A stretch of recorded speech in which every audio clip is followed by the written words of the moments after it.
Hi friends, welcome back to my channel. ಇವತ್ತು ತುಂಬ special video ಜೊತೆಗೆ ನಾನು ಬಂದಿದ್ದೀನಿ. ಇವತ್ತಿನ ವಿಡಿಯೋದಲ್ಲಿ 2 ಸೂಪರ್ ಆಗಿರೋ ರೆಸಿಪೀಸ್ನ ಶೇರ್ ಮಾಡ್ತಾ ಇದ್ದೀನಿ.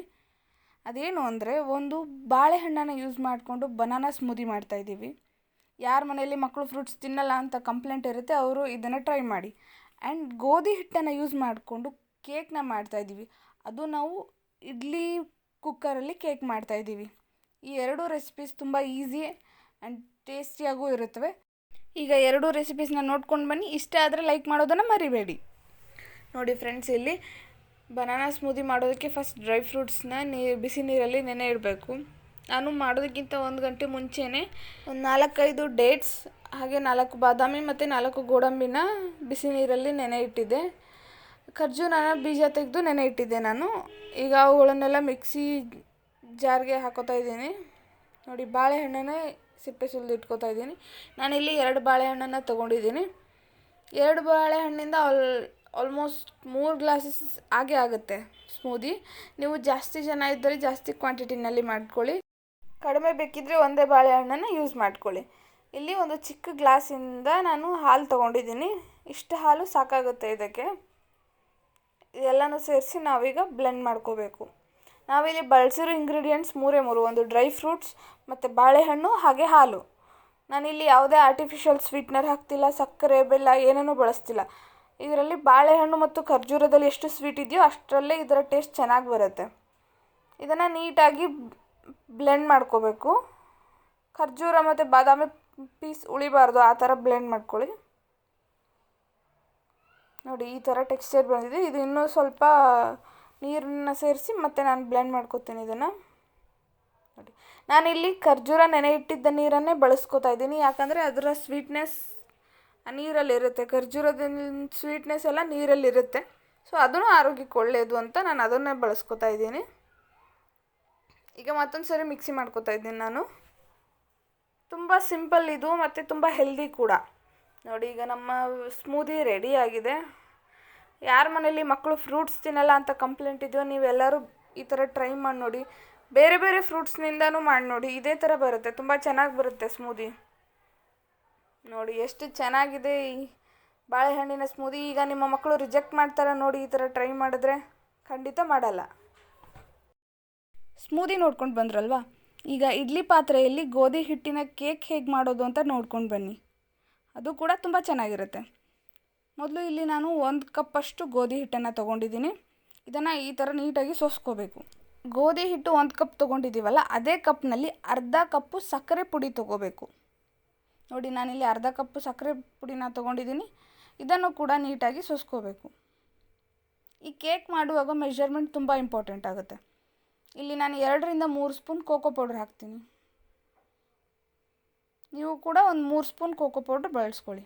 ಅಂದರೆ ಅದ್ರ ಕಲರ್ ಮತ್ತು ಟೇಸ್ಟ್ ಚೆನ್ನಾಗಿ ಬರುತ್ತೆ.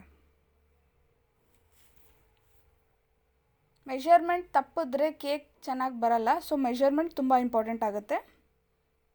ಎಲ್ಲ ಪುಡಿಗಳೇನಿದೆ ಎಲ್ಲನೂ ಈ ಥರ ಸೋಸ್ಕೋಬೇಕು. ಗಂಟುಗಳು ಇಲ್ಲದೆ ಇರೋ ಥರ ಬರಬೇಕು ಅಂದರೆ ಈ ಥರ ನೀಟಾಗಿ ಸೋಸ್ಕೋಬೇಕು. ಈಗ ನಾನು ಕೋಕೋ ಪೌಡ್ರನ್ನ ಸೋಸ್ಕೊಂಡಿದ್ದೀನಿ. 1 ಸ್ಪೂನ್ ಬೇಕಿಂಗ್ ಪೌಡ್ರನ್ನ ಹಾಕ್ತಾಯಿದ್ದೀನಿ. ಒಂದು ಚಿಕ್ಕ ಸ್ಪೂನನ್ನು ಬಳಸ್ಕೊಂಡಿದ್ದೀನಿ ಬೇಕಿಂಗ್ ಪೌಡ್ರ್ ಹಾಕಲಿಕ್ಕೆ. ಅರ್ಧ ಸ್ಪೂನ್ ಬೇಕಿಂಗ್ ಸೋಡಾನ ಹಾಕ್ತಾಯಿದ್ದೀನಿ. ನಾವೇನು ಬಳಸ್ತೀವಿ ಅಡುಗೆಗೆ, ಅಡುಗೆ ಸೋಡಾ, ಅದೇ ಸೋಡಾನ ನಾನು ಇಲ್ಲಿ ಬಳಸ್ತಾ ಇದ್ದೀನಿ. ಈಗ ಇದನ್ನೆಲ್ಲ ನೀಟಾಗಿ ಮಿಕ್ಸ್ ಮಾಡೋಣ. ಎಲ್ಲ ಪುಡಿಗಳು ಮಿಕ್ಸ್ ಆಗಬೇಕು. ನೋಡಿ, ಹೀಗೆ ನಾನು ಮಾಡೋ ಥರ ನೀವು ಫಾಲೋ ಮಾಡಿ. ಎಲ್ಲೂ ಗಂಟುಗಳು ಉಳಿಬಾರ್ದು ಒಳಗಡೆ.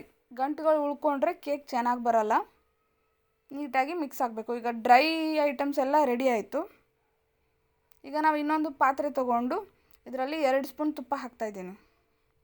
ಬೆಣ್ಣೆನೇ ಬಳಸ್ಕೋಬೋದು, ಯೂಶ್ವಲಿ ಬೆಣ್ಣೆನೇ ಬಳಸ್ತಾರೆ. ಆದರೆ ನನಗೆ ಬೆಣ್ಣೆ ಅವೈಲೇಬಲ್ ಇಲ್ಲದೆ ಇರೋ ಕಾರಣಕ್ಕೆ ನಾನೀಗ ತುಪ್ಪ ಬಳಸ್ತಾಯಿದ್ದೀನಿ. 2 ಸ್ಪೂನ್ ತುಪ್ಪ ಮತ್ತು 2 ಸ್ಪೂನ್ ಎಣ್ಣೆನ ಬಳಸ್ತಾಯಿದ್ದೀನಿ. ಅಡುಗೆ ಎಣ್ಣೆ ನೀವು ಯಾವ್ದು ಬಳಸ್ತೀರೋ ಅದನ್ನೇ ಬಳಸ್ಕೊಳ್ಳಿ. ಈ ಥರ ಮಿಕ್ಸ್ ಮಾಡ್ಕೊಳ್ಳಿ ಎಣ್ಣೆ ಮತ್ತು ತುಪ್ಪನ. ಈಗ ಇದಕ್ಕೆ ಆ ಪುಡಿನ ಸೇರಿಸ್ತಾ ಹೋಗೋಣ. ನಾವೇನು ರೆಡಿ ಮಾಡಿ ಇಟ್ಕೊಂಡಿದ್ವಲ್ಲ ಎಲ್ಲ ಅದು ಪುಡಿನ ಇದಕ್ಕೆ ಮಿಕ್ಸ್ ಮಾಡೋದನ್ನು ನೋಡಿ. ಸ್ವಲ್ಪ ನಿಧಾನವಾಗಿ ಹಾಕ್ತಾ ಮಿಕ್ಸ್ ಮಾಡ್ತಾ ಹೋಗಬೇಕು.